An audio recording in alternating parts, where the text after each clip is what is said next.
Amen. Glory to God.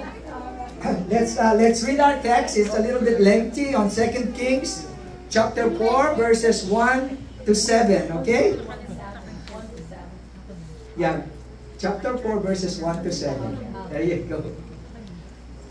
With the wife of a man from the company of the prophets cried out to Elisha, "Your servant, my husband, is dead, and you know that he revered the Lord.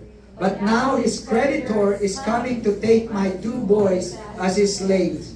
Elisha replied to her, "How can I help you? Tell me, what do you have in your house?" "Your servant has nothing there at all," she said, "except a small jar of olive oil." Elisha said, "Go around and ask all your neighbors for empty jars. Don't ask for just a few. Then go inside and shut the door behind you and your sons. Pour oil into all the jars, and as each is filled, put it to one side." She left him and shut the door behind her and her sons. They brought the jars to her, and she kept pouring.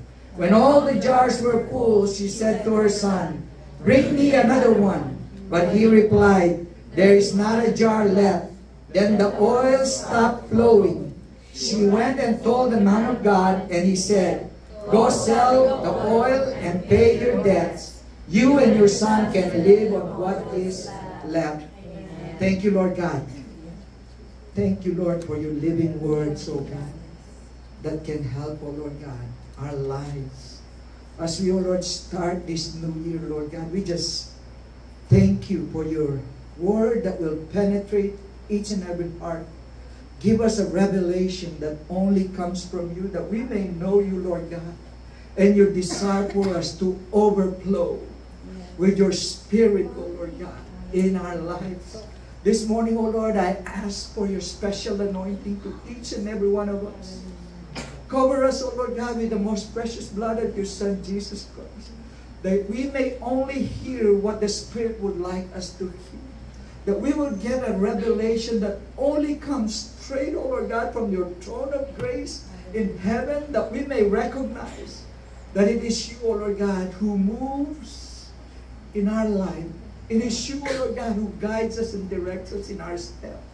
And we would just like to honor you, glorify you, Lord God, that we may, oh Lord God, share you to others, and they will experience your mighty power that is made available because of your Son, Jesus Christ.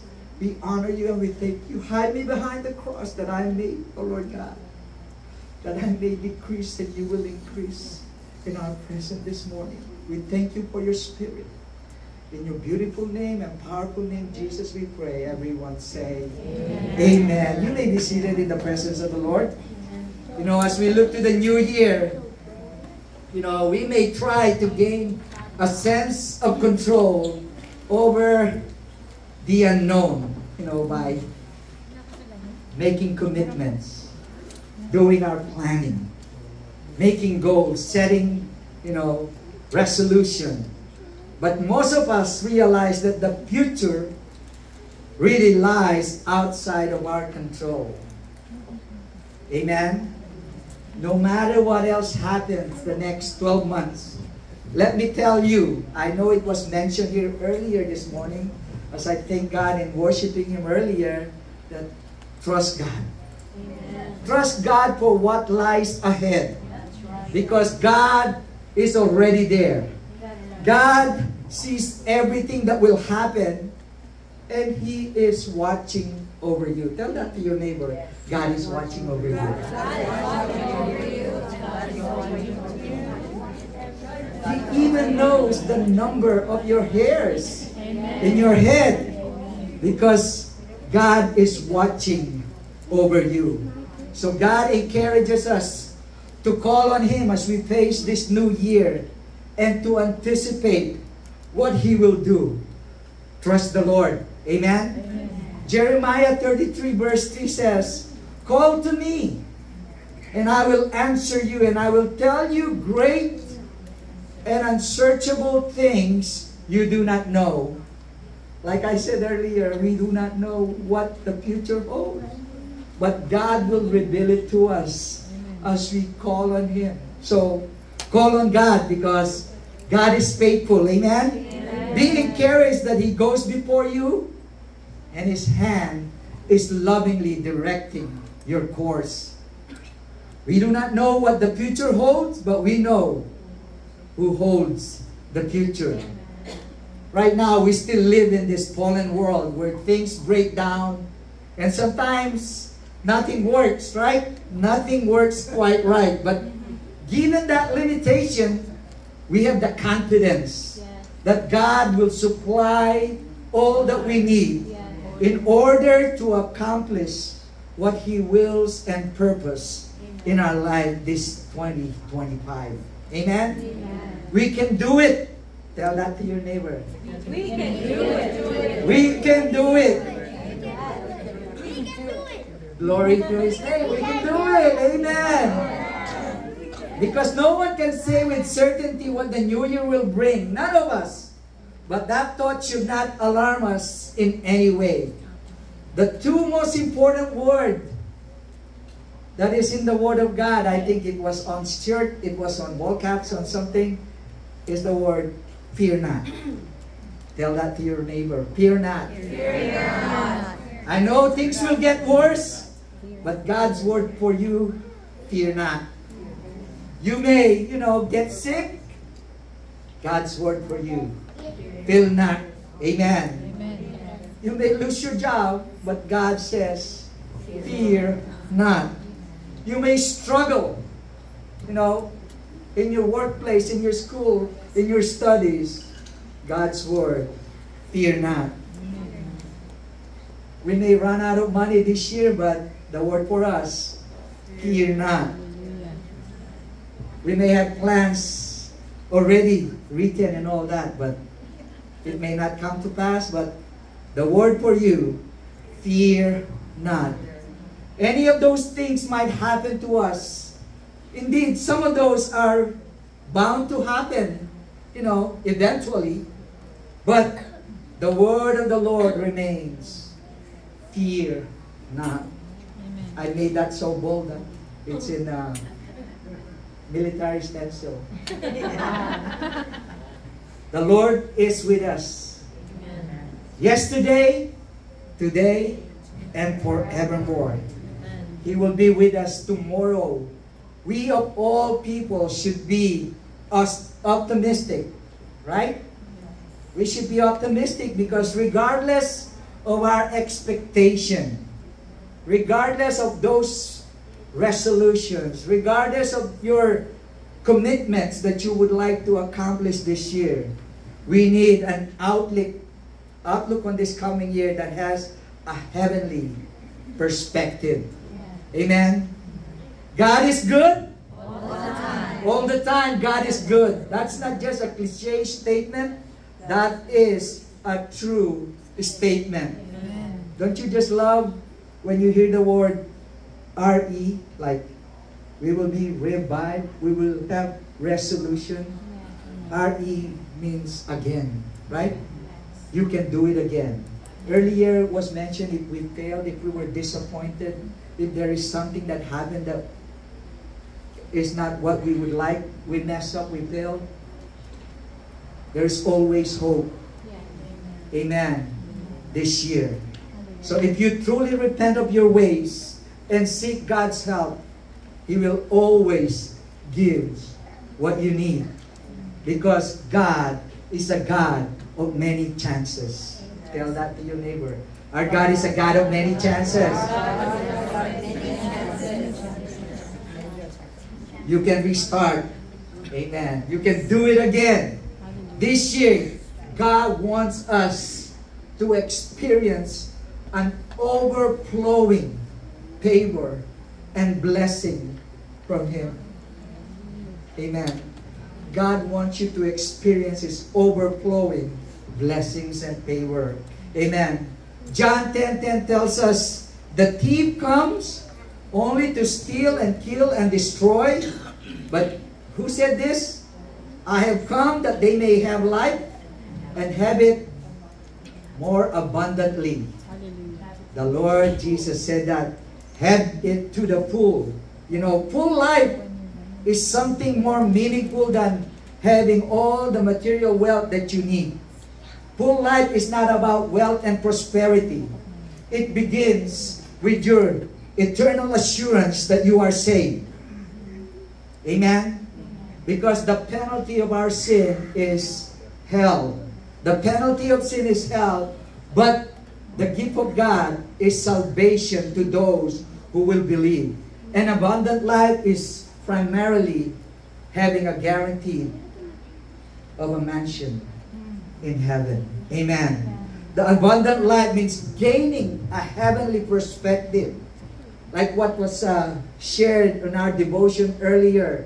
The transformation of ourselves as a new, creation in Christ starts in Romans 12 when he says, be transformed by the renewing of your mind. And as we hear the Word of God, the living Word of God, the Word of God help us to be transformed and be renewed in our mind while leading a growing trust and knowledge of God. It means growing and having the fruit of the Spirit. Amen?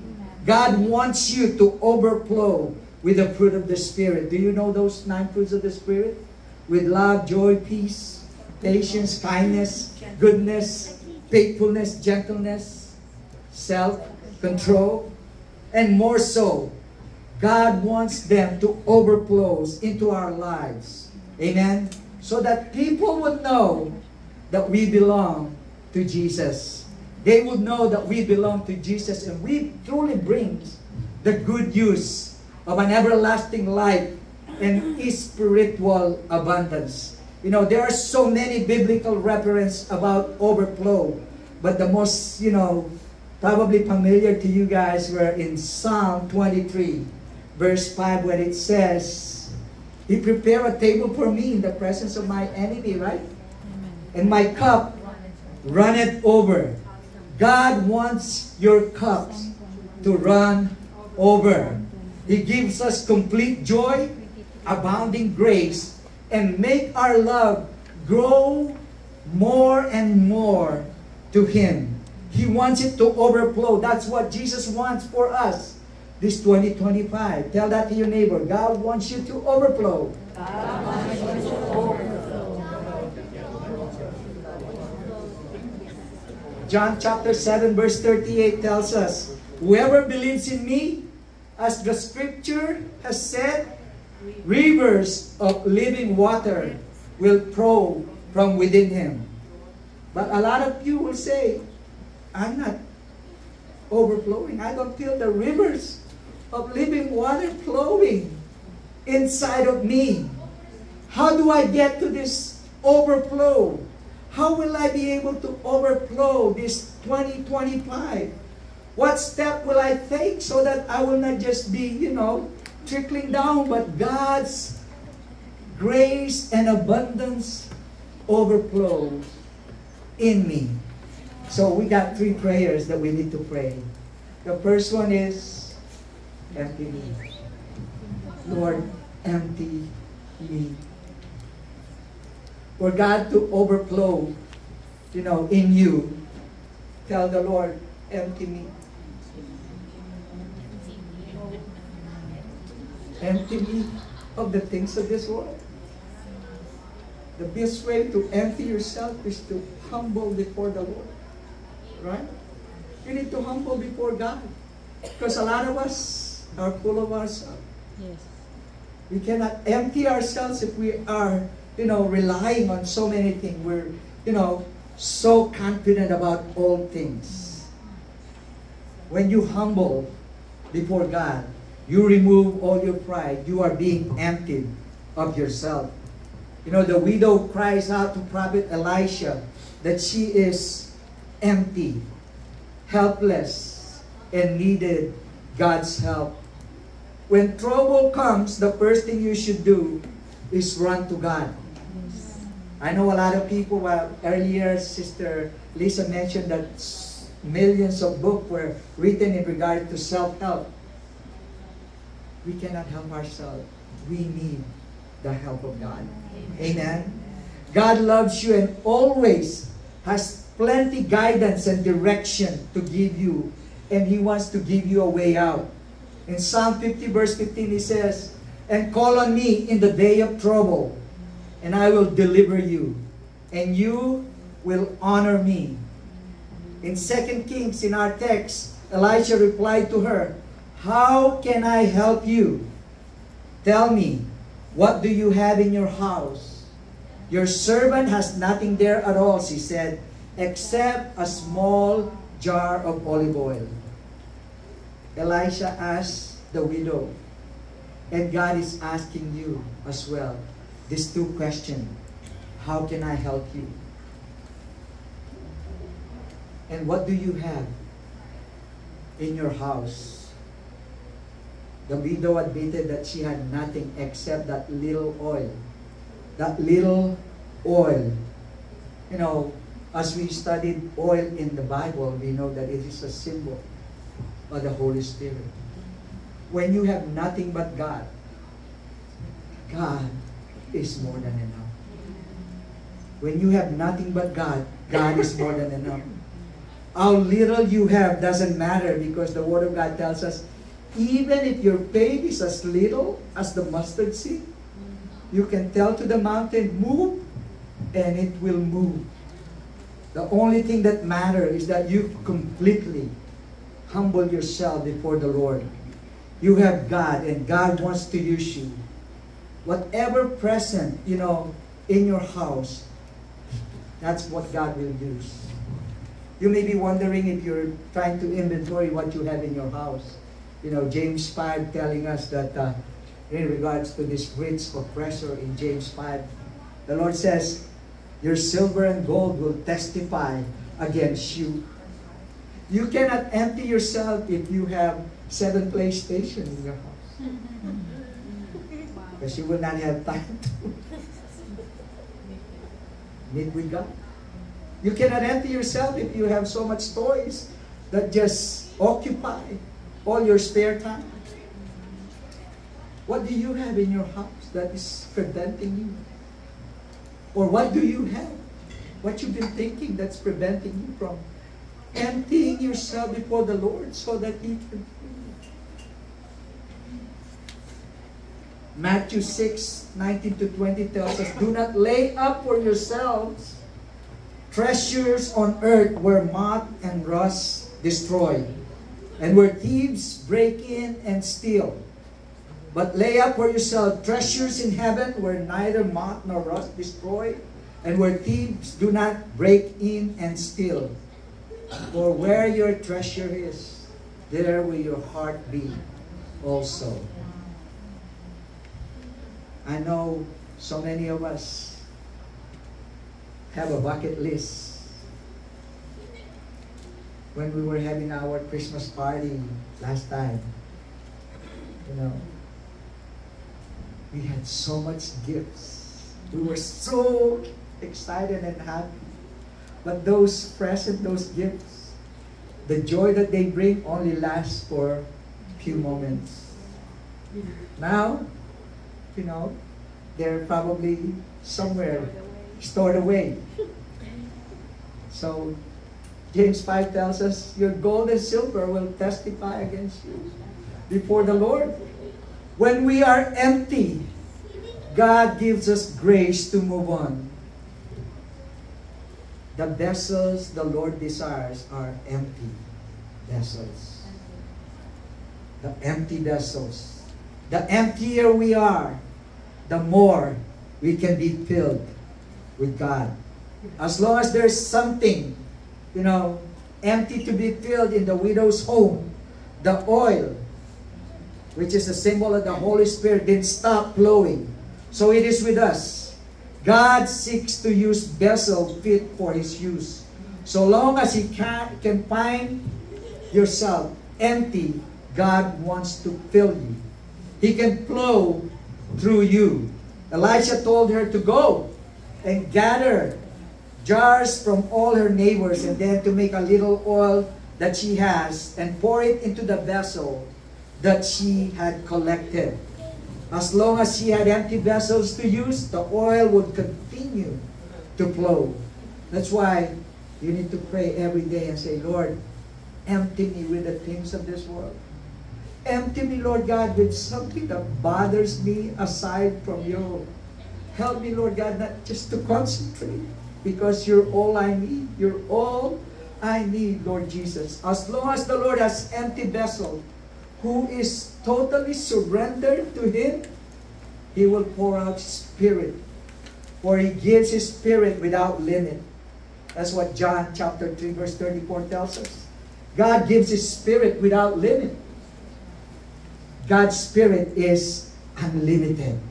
But when the vessels have been filled, these vessels pour out what they have, because it cannot contain the presence of God inside of them. When you are overflowing, you will not be able to contain it. So, this is what's supposed to happen to us, to overflow to others, so that God can refill us. We need to keep emptying ourselves daily, so that we will have the filling, the ongoing process of the infilling of the Holy Spirit. We learned that from the study that we're studying in Acts. In chapter 2, verse 4, it says, all of them were filled with the Holy Spirit and began to speak in other tongues as the Spirit enabled them. And then when Peter were with the Sanhedrin, in Acts chapter 4, verse 8, it says, then Peter, filled with the Holy Spirit, said to them, rulers and elders of the people, God wants to fill us and refill us with His Spirit. Ephesians 5, 17 to 18 says, therefore, do not be foolish, but understand what the Lord's will is. Do not get drunk on wine which lead to debauchery. Instead, be filled with the Spirit.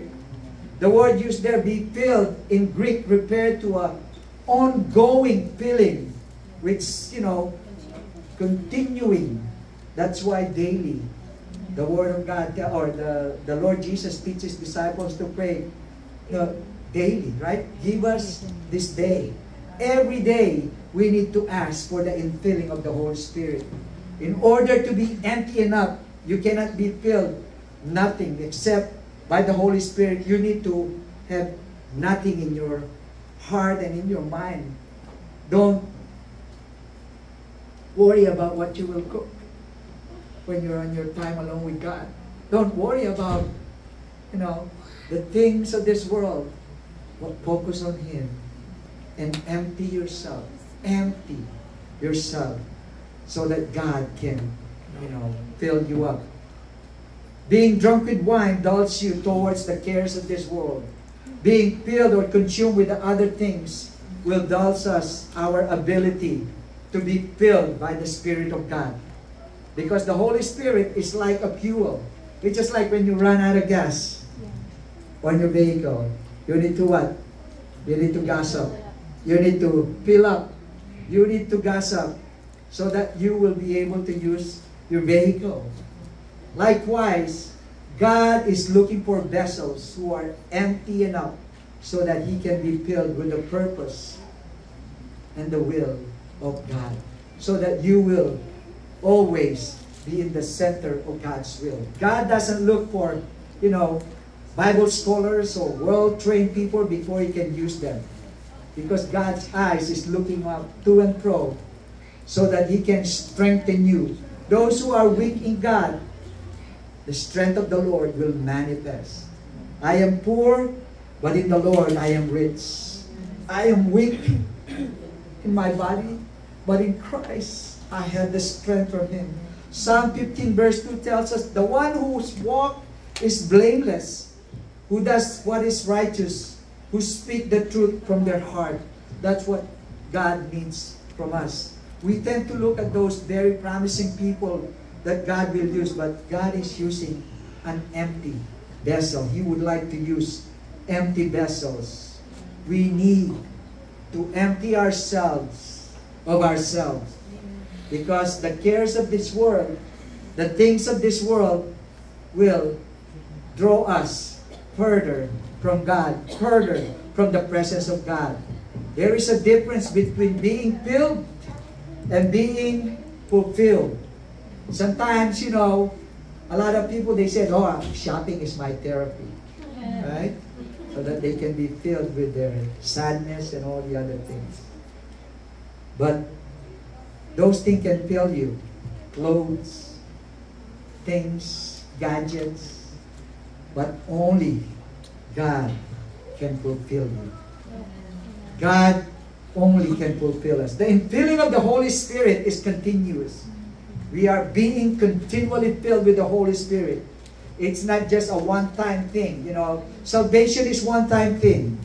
But the infilling is continuous. Smith Wigglesworth said he needed the continuous infilling of the Holy Spirit because he leaked.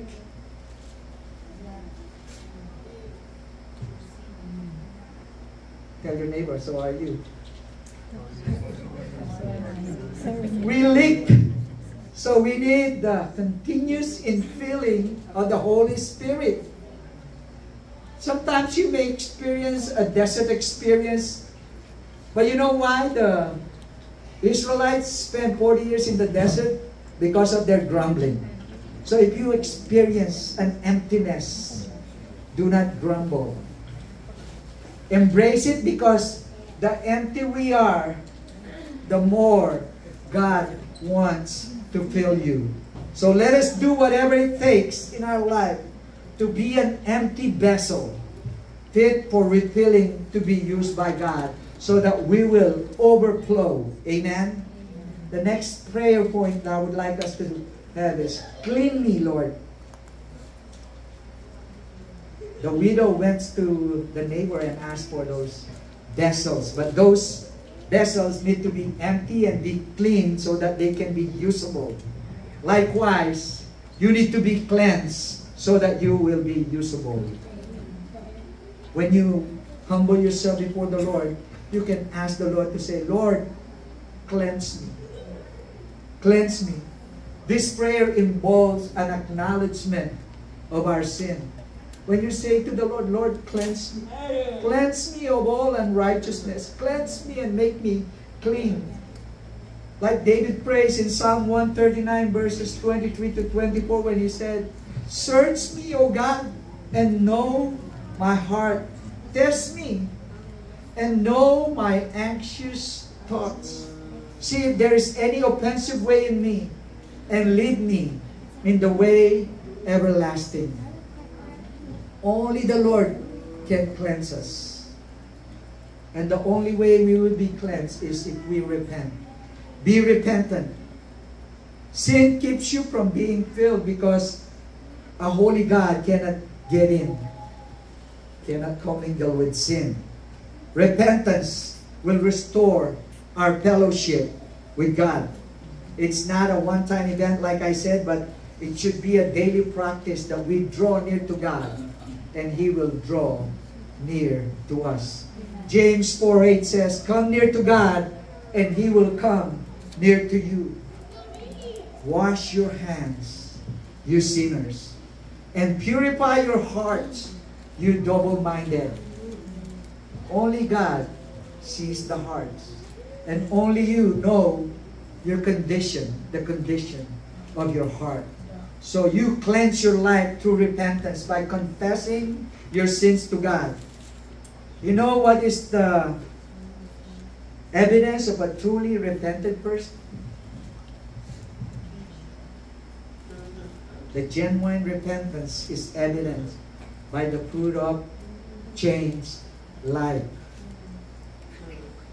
You have two section of your life. You used to be and what you are now. A changed life. That's why we call ourselves New Life, because God has given us new life because of His Son Jesus Christ. Ask God to examine your life.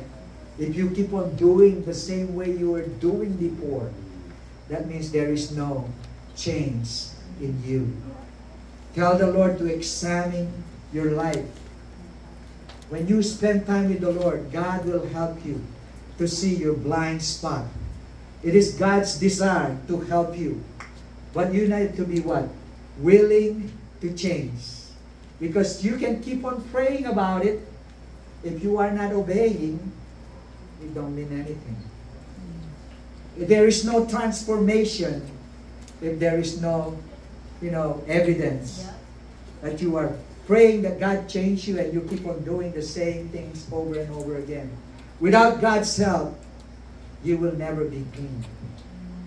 Only God can help us clean our acts. Only God.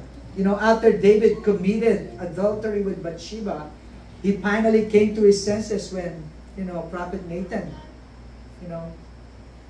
approached him. And he said in Psalm 51 verse 10, "Create in me a pure heart, O God, and renew a steadfast spirit within me." That should be your prayer as well. That God will create in you a clean heart.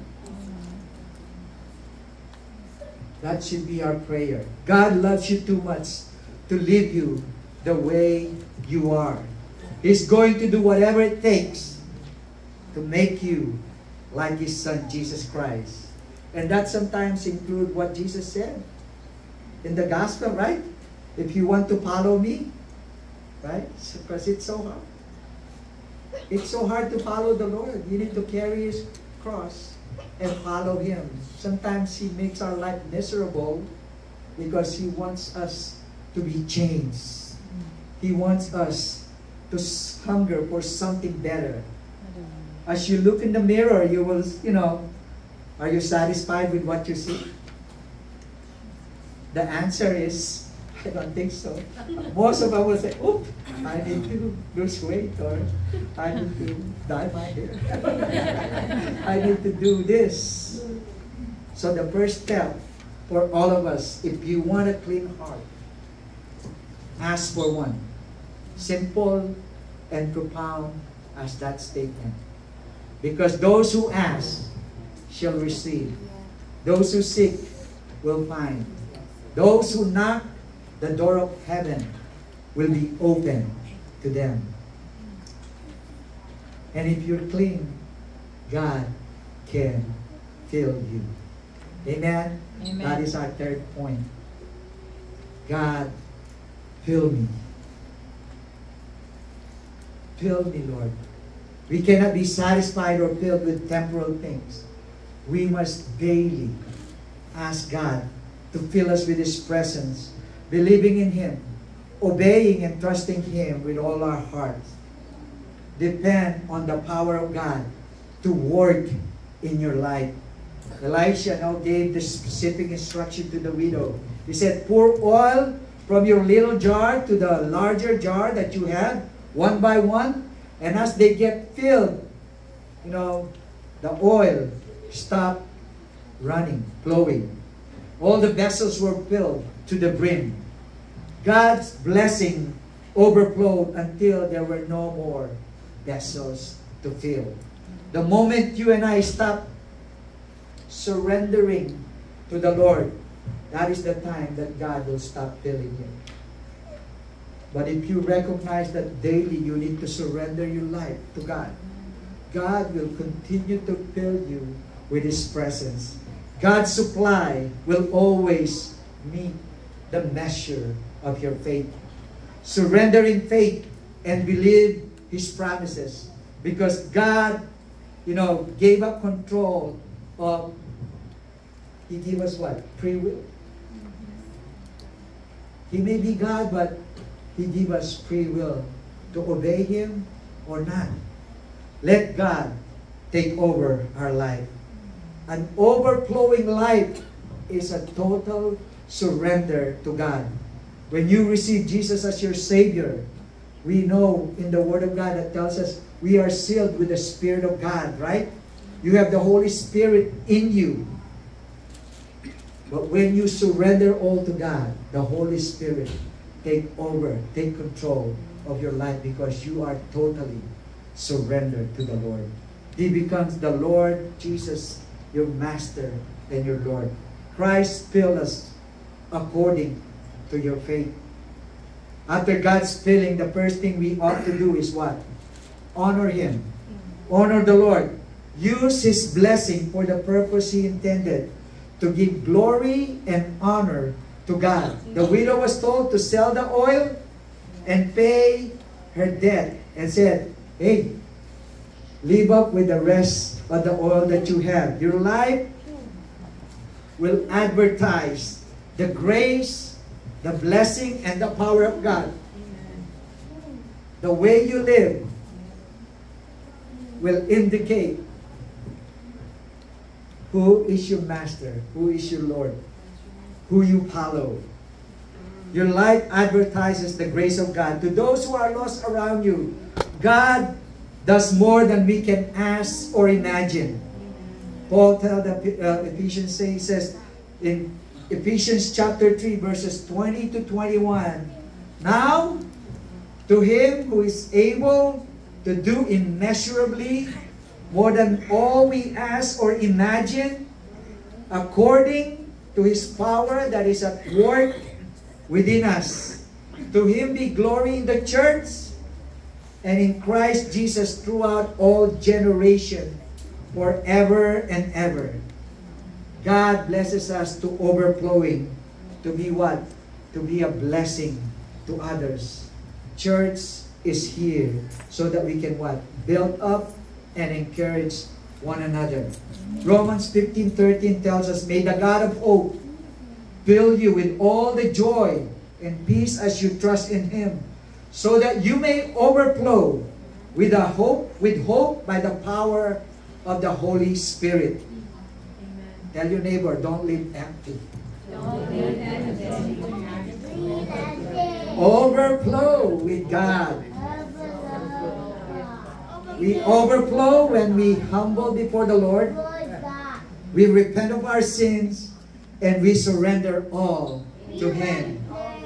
Overflow. When the Lord is your shepherd, your cup will run over. It will overflow. God promised us that He gave us life and life more abundantly. He gave us Himself. He gave us life to overflow. God's saving and sustaining grace is always like that. His grace is always in fullness, in all sufficiency, in all abundance.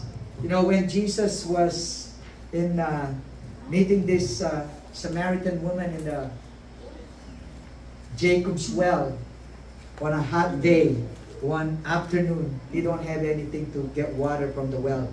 So as they were talking with each other, in the course of the conversation with the moons, Jesus said in John 4:10, if you knew the gift of God and who it is that asks you for a drink, you would have asked Him, and He would have given you living water. Jesus is ready to give this woman, you know, if you know the story, this woman is not even saved. This woman has, you know, been sinning. But Jesus is ready to give you the living water. Whoever drinks, John 4:14 says, but whoever drinks the water I give them will never thirst. Indeed, the water I give them will become in them a spring of water welling up to eternal life. Jesus is the source of spring of living water that is always, you know, always welling up, forever source of fresh, you know, living water. The idea of the water is that it will be moving, it's overflowing, it's a living water. And Jesus put that well deep inside of you. That spring of living water, because Jesus is the wellspring of that water. John 7:37-38 tells us, Jesus stood and said in a loud voice, let anyone who is thirsty come to me and drink. Whoever believes in me, as Scripture has said, rivers of living water will flow from within them. God has made every provision for each of us to live a life that overflows with God's grace. The Holy Spirit baptized every true believer into the body of Christ the moment you believe. And when you receive the baptism of the Holy Spirit will fill you.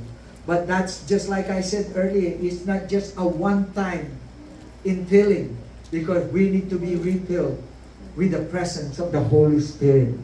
The Apostle Paul is a good example of a believer who made himself totally surrendered and available to God. If you read his resume, you probably would not hire him because he used to be a terrorist. But when God used him in Ephesians 3:5, he was able to preach to the Gentiles the boundless riches of Christ. And he prays for the Ephesian saints, likewise, the same prayer for each one of us. I pray that out of his glorious riches in Ephesians 3, verse 16 to 19, he may strengthen you with power through his Spirit in your inner being, so that Christ may dwell in your hearts through faith. And I pray that you, being rooted and established in love, may have the power together with all the Lord's people to grasp how wide and long and high and deep is the love of Christ, and to know this love that surpasses knowledge, that you may be filled to the measure of all the fullness of God. And that is our desire for this year, to be filled to the full measure of the fullness of God. Paul's cup run over because God is able to do exceedingly abundantly above all that we could ask, think, or imagine, according to the power that works in you, according to the power that works in us. That is the believer who has received the fullness of the grace of God. We have super abundant grace so that we can live victoriously for this year. Amen? This is the fullness of life. Jesus gave it so that it will cause us to overflow, so that our cups overflow with the fullness of joy because of the intimate union we have in Christ. We will enjoy all the riches of His glory. We can never be poor spiritually because all those unsearchable riches of Christ will be given to us. Sometimes, things happening to us we don't understand beyond our explanation. But those are the unsearchable things, the miracles that God will do in your life. If your cup is overflowing, for sure you want more, right? Yeah. And the more you get, the more you want to give. So serving Christ when your cup is running over is the best thing that will ever happen to us this year 2025. Amen. As the praise and worship team come, let's prepare ourselves for the Holy Communion. When you serve Him with the overflow,